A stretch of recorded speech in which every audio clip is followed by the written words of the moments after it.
Assalamualaikum warahmatullahi wabarakatuh. Perkenalkan, nama saya Sandra Aliazon, NIM 183301113 dari jurusan Farmasi mata kuliah Ilmu Kesehatan Masyarakat kelas A.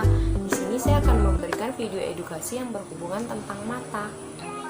Nah, di sini yang pertama saya akan memberikan edukasi tentang obat mata minus. Penyebab mata kita itu minus karena kornea mata kita ini tebal dan merah. Kemudian bola mata kita ini terlalu lonjong seperti ini.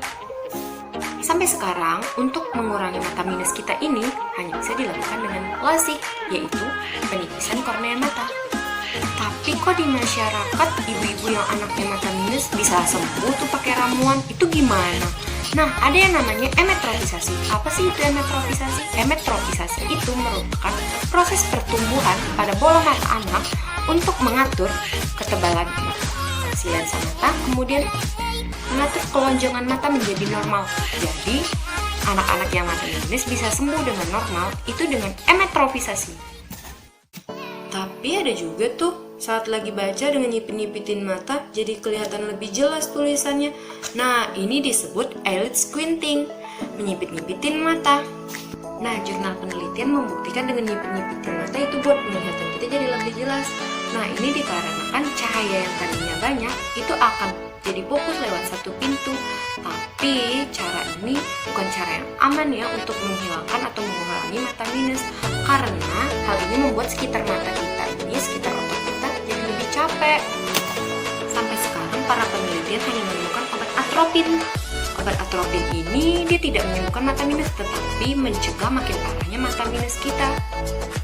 Nah, jadi kalian harus hati-hati ya sekarang dalam mengkonsumsi atau membeli obat mata minus di online shop. Kalian gak mau kan mata kalian terinfeksi seperti ini?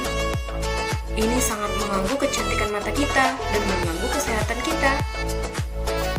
Yang kedua, saya akan memberikan edukasi tentang vinguecula mata. Apa sih itu vinguecula mata? Jadi, vinguecula mata itu merupakan bercak kuning dari atas yang ada di sekitar mata kita.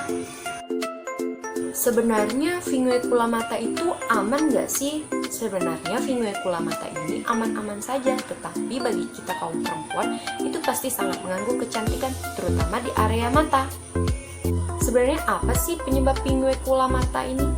Penyebabnya yang pertama itu kelebihan paparan sinar UV seperti dari matahari, gadget.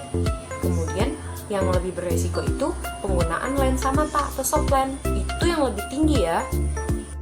Sebenarnya vinguecula mata ini bisa disembuhin gak sih? Jawabannya bisa.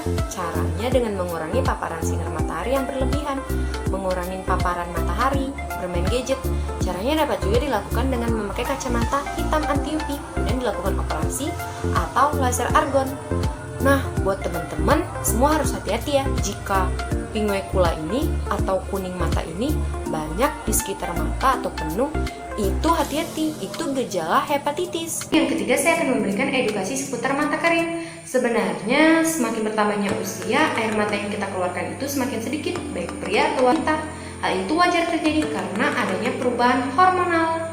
Nah, terutama hal ini sering terjadi pada wanita karena wanita mengalami yang namanya menopause. Sebenarnya apa aja sih penyebab yang sering mengakibatkan mata menjadi kering? Yang pertama, mengalami penyakit tertentu seperti tiroid, lipid. Kemudian yang kedua, sering menggunakan softlen dalam waktu yang lama. Dan yang ketiga, sering menatap gadget dalam waktu yang lama. Kemudian yang keempat, berada di iklim yang kering atau sering terpapar namanya asap. Kemudian yang keempat, menjalani operasi mata atau kita sebut namanya LASIK. Kemudian gejala apa aja yang sering ditimbulkan saat mengalami mata kering? Yang pertama, mata kita merah, kemudian terasa gatal dan perih, terutama saat kita menggunakan softlen, kemudian menatap gadget dalam waktu yang lama.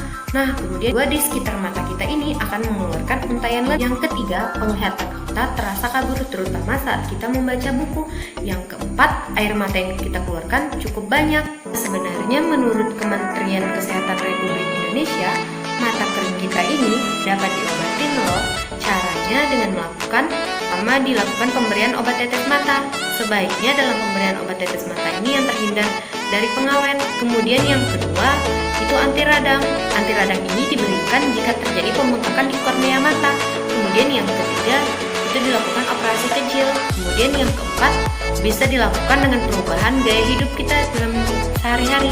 Kelima, air mata buatan. Nah, untuk air mata buatan ini kita harus konsumsi dulu ke dokter, sebaiknya kita melakukan pemberian air mata buatan atau tidak. Itulah penjelasan edukasi seputar mata yang dapat saya sampaikan. Apabila ada kesalahan, saya mohon maaf. Semoga video ini bermanfaat bagi yang menonton. Saya ucapkan terima kasih. Wassalamualaikum warahmatullahi wabarakatuh.